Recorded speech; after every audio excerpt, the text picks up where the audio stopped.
I was flying my sick son to a specialist when my wife texted, "Hope your plane crashes. Then I can finally move on." I read it mid-flight and smiled. We landed safely. I drove us home, packed my things that night. 3 weeks later, she's camped outside my office. Please answer.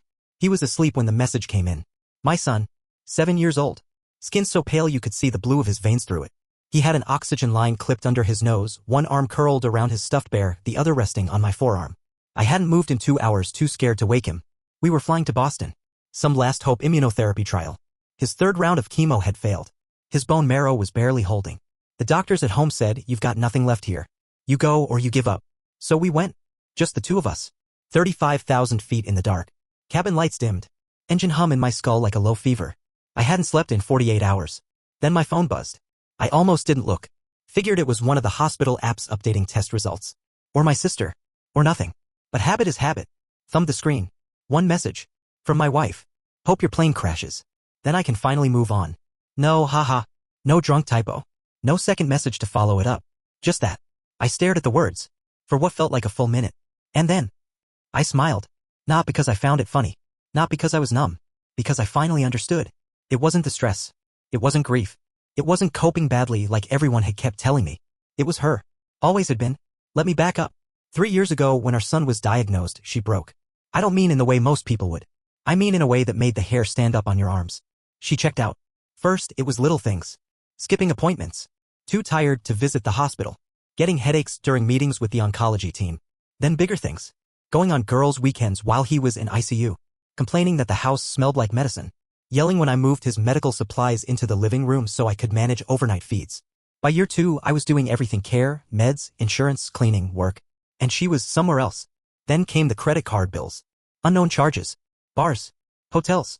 Hair salons in cities she wasn't supposed to be in. I confronted her. Once. Her answer? "I didn't sign up to be trapped with a dying kid." She said that. Out loud. I should have left then. God, I know. But when you're drowning, you cling to anything. You tell yourself, if I leave, who will care for him? If I fight for custody, will it drain the money we need for his meds? So I stayed. For my son. I slept on the floor of his room. Ate hospital food. Paid no mind to what she did. Until that flight. Until that text. We landed safely. Snow flurries streaking past the windows. He opened his eyes, groggy, smiled up at me. "We didn't crash," he whispered like he'd heard something in his sleep. "No, buddy," I said. "We're fine."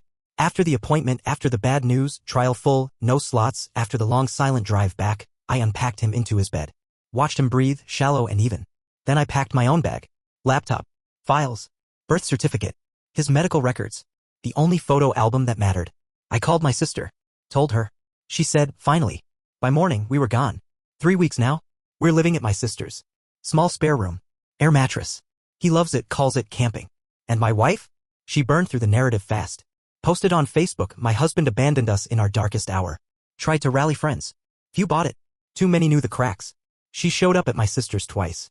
Police told her not to come back. Now she's at my office. Sitting in the snow. Holding up her phone against the glass. "Please answer." But here's what she doesn't know. I've already filed. Full custody. Emergency hearing next week.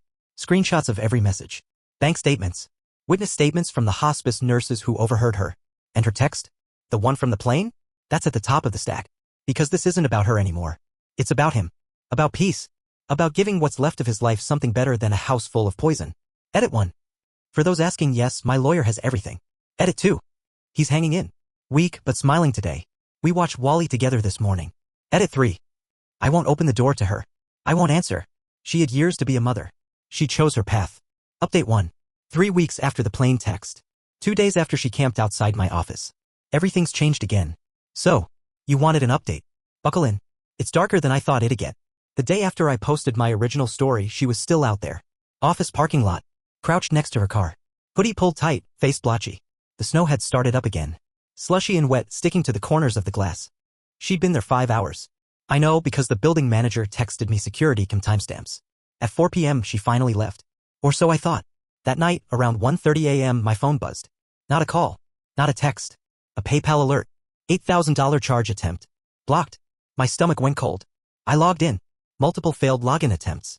Someone trying to access my old joint account, the one I thought I'd locked down. 2-factor saved me. Barely. Next, my email pinged. New password request for my son's hospital portal. That one stopped me dead. She was trying to get into his files. His treatment notes. His insurance account. For what? No answer. Just adrenaline pounding through my teeth. Morning came. I was running on no sleep. Took my son to his pediatrician appointment. He was weaker, had barely eaten in 2 days. Every ounce of my brain was focused on him. But when we got back, my sister was on the porch holding her phone like a live grenade. Have you seen this? She asked. Post number 1. My name. My photo. My son's name. His photo. All over a new blog she'd started. Some mommy blog knockoff on Wix. Title of the post. My husband stole my sick child and is keeping him from me, please help. Body of the post? Full-on fiction. Claimed I'd kidnapped our son. That I was keeping him in unsafe conditions. That I was denying him medical care because of paranoid delusions. She said she was terrified for his life. She posted our address. She posted my sister's address. She posted my workplace address. Comments were already rolling in. The worst? Some unhinged types offering to help. I can get CPS involved for you. You should call the police, he sounds unstable. He's probably abusing the poor boy. I felt physically sick. It gets worse. Because then came post number 2. New caption. Exposing my abusive husband, proof he planned this. And there it was. Screenshots of doctored texts. She'd fabricated entire conversations. Me admitting to planning to run away with our son. Me refusing treatment. Me threatening her. Photoshopped. Dates wrong. Fonts mismatched. But to someone scrolling fast? Looked real enough. And now it was going viral in her little mommy blogger Facebook groups. By noon I had 300 plus messages. My office landline started ringing nonstop. 2 people from HR called me in. They'd gotten anonymous tips about me being a danger to my son. They'd seen the blog. Luckily, I'd already told them everything weeks ago when I filed the custody case. Showed them the real screenshots. The lawyer's letter. The medical records. But still, damage done. Now they were nervous. That night, new twist. My sister's car tires were slashed. All 4. In her driveway. No note. No cameras caught it. But the message was clear. And then came the worst part. CPS showed up. Yup. Someone filed an anonymous report claiming I was neglecting and abusing my son. That he was emaciated. That I was denying him treatment and keeping him locked in a room. I opened the door with my heart in my throat. Thankfully, the agent was an older guy. Smart. Seasoned. Smelled bullshit fast. I showed him everything, meds, feeding pump, oxygen tank, hospital logs, the doctor's letter, the real custody filing. He took one look at my son, who was in the middle of watching Finding Nemo, pale but grinning, and his whole face softened. I can see what's happening here, he said. He promised to close the report as unfounded. But warned me. If she's escalating to this, it won't stop here. He was right. 2 days later, my sister's workplace got emails. Anonymous tips claiming she was helping cover up child abuse. Her boss called her in. She was humiliated. Furious. Then she got a DM from one of the mommy groups. Screenshots of my wife encouraging them to pressure anyone connected to me. Make him feel it. Hit his job. Hit his family. He can't hide from this. I had no choice. My lawyer filed an emergency restraining order. We submitted everything. White heavy checkmark the plain text. White heavy checkmark the blog posts. White heavy checkmark the CPS report. White heavy checkmark the slashed tires. White heavy checkmark the harassment of my sister. Then came the final straw.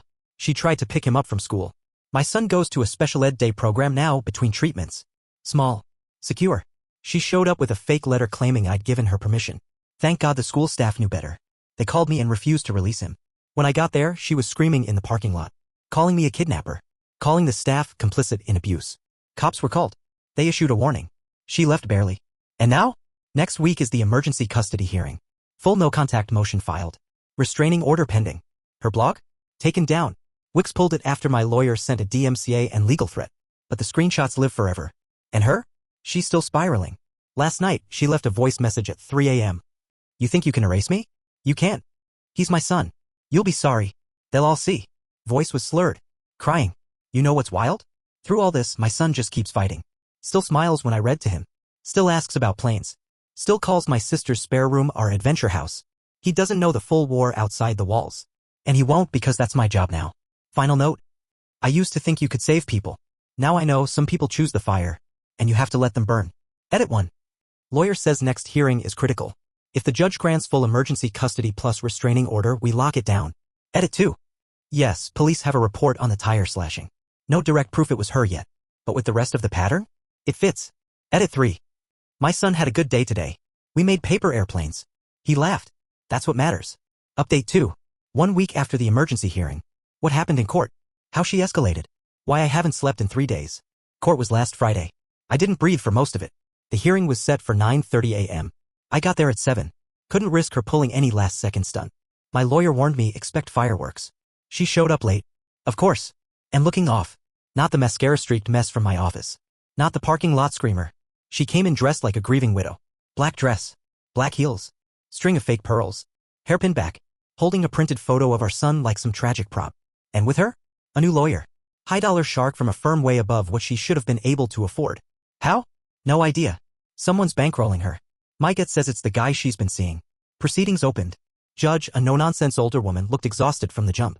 Probably already read the stack of filings. My lawyer presented everything. White heavy checkmark the plain text. White heavy checkmark the blog posts archived. White heavy checkmark the CPS false report. White heavy checkmark the slashed tires. White heavy checkmark the school pickup attempt. White heavy checkmark the harassment of my sister and coworkers. Judge's eyebrows kept climbing. Then it was their turn. And holy hell, they went scorched earth. First, her lawyer claimed the plain text was fake. Said I fabricated it to smear her. Next, they claimed the blog wasn't hers, that someone else must have made it to frame her. Then came the worst. They accused me of medical Munchausen by proxy. Yeah, that old trope. Claimed I was exaggerating my son's illness to alienate the mother. That I was obsessively controlling his care to keep him dependent on me. I almost vomited. But it didn't stick. Because my lawyer had affidavits from white heavy checkmark our son's oncologist. White heavy checkmark his pediatrician. White heavy checkmark his hospice nurse. All testifying that his condition is very real.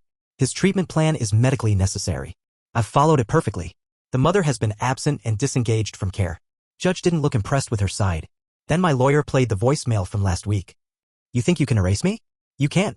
He's my son. You'll be sorry. They'll all see. The courtroom went dead silent. End result? Temporary full custody granted to me. Restraining order issued. She cannot contact me, my son, my sister, or show up at white heavy checkmark my home. White heavy checkmark my sister's home. White heavy checkmark my office.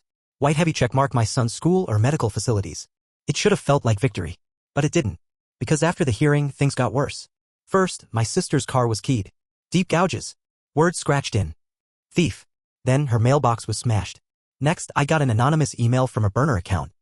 You think court will save you? You're not safe. He's not safe. Watch your back. Police traced the IP to a VPN. No way to prove it's her. But timing says everything. But the true gut punch came Monday. We had a routine hospital visit for my son. Blood work. Adjust meds. Everything went fine until we got back to my sister's. On the porch? A package. No return address. Inside. Photos. Of us. From the hospital parking lot. From inside the hospital. From the hallway outside the lab. Someone was following us. And worst of all, there was a note, handwritten. See how easy it is? You can't hide him. That's when I lost it. Police report filed. Hospital security notified. Lawyer alerted. Now my son's name is on a hospital flag list, staff are on high alert. Only approved people allowed near him. We're using side entrances now. I'm parking in different lots. Watching mirrors constantly.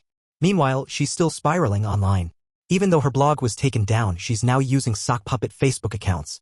Posting in local parenting groups. My abusive ex stole my son and the courts won't listen. Please help. Any lawyers? She's also trying to DM my coworkers from fake accounts. I've had to warn HR again. But here's the final twist. Someone tipped me off quietly. One of the old mutual friends we had. Someone who cut her off after the plain text. They messaged me. She's not acting alone anymore. Turns out she's been living with the guy she was seeing. And he's the one bankrolling the new lawyer. And get this, he has a record. Domestic violence. 2 prior charges. I didn't know. My lawyer's running full background now. So here we are. White heavy checkmark court gave me temporary full custody. White heavy checkmark restraining order in place. White heavy checkmark police involved after stalking threat. White heavy checkmark hospital flagged. White heavy checkmark lawyer building next round of filings. But I'm exhausted. Haven't slept more than 2 hours a night. My son asked me tonight. Daddy, why do you look sad all the time now? I lied. Said I was just tired from cooking too much. He laughed. Said I'm a silly chef. God, this kid. Final note. I used to believe truth wins. Now I know it's war. And I will fight it. Every damn day. For him. Edit 1. Yes, I've alerted my job. They're being supportive for now. But the harassment's making them nervous. HR is documenting everything. Edit 2. Police are investigating the photos/stalking. No direct proof it was her or her boyfriend yet, but the circumstantial trail is clear. Edit 3. Next custody review hearing is in 3 weeks. If we win that one, I can push for permanent full custody and permanent restraining order. My lawyer is preparing criminal charges if the stalking escalates. Update 3, final update. 5 weeks after court. What happened to the restraining order? How she finally snapped. And why I'll never sleep the same again. I wasn't sure I'd post this. Part of me wanted to vanish. Just protect my son. Close the book. But some stories don't let you shut the cover. Not clean. So here it is. The final chapter. And trust me, you won't forget it. I can't. 3 weeks ago was supposed to be the big hearing. The one where the judge would review everything and decide. Permanent full custody? Permanent restraining order? My lawyer was confident. We'd built a wall of evidence. She was spiraling. The stalking photos tipped everything. But 2 days before court, things shifted. It started small. My sister's neighbor saw a strange car. Black SUV. Parked half a block down. Guy inside. Sunglasses. No plates. Sat there for hours. Neighbor flagged it to us. Then the same car showed up near my son's school. Different day. Same guy. We called police. Filed another report. Meanwhile, she was silent. Too silent. No new harassment. No new sock accounts. Nothing. Lawyer said, this is bad. It means she's plotting. Court day came. I barely slept. Suited up. Took deep breaths. She didn't show. Her lawyer came alone. Pale. Agitated. Whispered a request for continuance, said his client was unreachable. Judge wasn't pleased. Granted a short delay but warned. If she doesn't appear next time, I rule in favor of the petitioner. Me. We thought that would buy us a week of calm. We were wrong. That night, my sister's house was broken into. While we were gone, someone jimmied the back door. Ransacked the guest room, my son's room. Didn't steal valuables. Didn't touch electronics. Just trashed his medical stuff. Tore open drawers. Threw meds across the floor. Sliced up his comfort blanket. The one he's had since NICU. I found it in the trash, cut to ribbons. Police came. No fingerprints. Whoever it was wore gloves. But on the bed, they left something. A printed page. From her old blog, the one we had taken down. The headline. My husband stole my sick child and is keeping him from me, please help. No note. No signature. Just that page left on his pillow. That's when I knew. This wasn't about custody anymore. It was about control. About punishment. She'd lost court. Lost public narrative. Now she wanted to scare us into collapse. I moved us that night. Didn't wait. Didn't sleep. Packed my son in the car. Drove 3 hours to a safe house my lawyer arranged, a domestic violence shelter that also takes high-risk family cases. Location confidential. My sister followed in a second car. And thank God we did. Because the next morning, another package arrived. But not at my sister's. At my son's school. Addressed to him using his nickname only she used. Inside. A baby doll. Burned. Melted on one side. Eyes gouged out. No note. But postmarked from her city. Police are now pursuing it as criminal harassment. Stalking. Witness intimidation. And likely worse. Meanwhile, her boyfriend, the guy bankrolling her lawyer? Guess what? He's gone. Dropped her. Cut contact. Turns out after the school package, he got spooked. Didn't want to go down for this. Mutual friend tipped us. He said she's crazy. I didn't sign up for this. So now she's alone. And fully unhinged. Final week, things reached a sick crescendo. We were still in the safe house. Staff were wonderful, supportive, watchful. My son started smiling again. Playing. But then, one night around 2 a.m. the fire alarm went off. Whole building evacuated. Turns out, someone triggered the alarm panel from outside. Security caught a hooded figure running off. Too blurry to ID. But guess what staff found later? Spray paint on the back wall. Red letters. You can't keep him from me. After that, the shelter director fast-tracked us to an emergency relocation program. Different city. New housing. New school for my son. New names on all paperwork. My lawyer filed for sealed records. And 2 days ago, final court hearing. She showed up this time. But looking wrecked. Gaunt. Hair chopped uneven. Hollow eyes. And alone, no lawyer. He dropped her too. Judge was stone-faced. Laid out everything. White heavy checkmark violations of restraining order. White heavy checkmark stalking. White heavy checkmark harassment. White heavy checkmark endangering a minor. Then the verdict. Permanent full custody to me. Permanent restraining order. Criminal charges pending. She tried to speak. Judge shut her down. Your behavior speaks for itself. Court ended. I walked out shaking. But here's what haunts me. As I buckled my son into the car after court, I looked up. And across the street, behind a parked van, she was watching. No phone. No camera. Just staring. Eyes locked on us. Mouth moving. Couldn't hear what she said. But her face. Not grief. Not sadness. Not loss. Hate.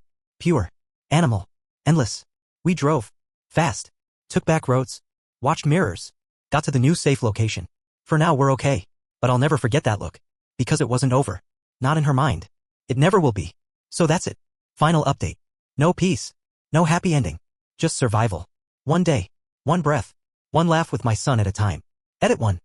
Yes, police are pursuing charges. DA is reviewing for felony stalking plus child endangerment. Edit 2. No, I won't post new location or any identifiers. For our safety. Edit 3. My son is holding up. Loves the new apartment's bunk bed. Calls it spaceship bed. Still fighting. Still smiling. Epilogue unlabeled, eerie ending. Last night, 3 a.m. Phone buzzed. Unknown number. One text. You can move. You can run. But he's mine. I didn't reply. Just held my son tighter. And watched the door. End.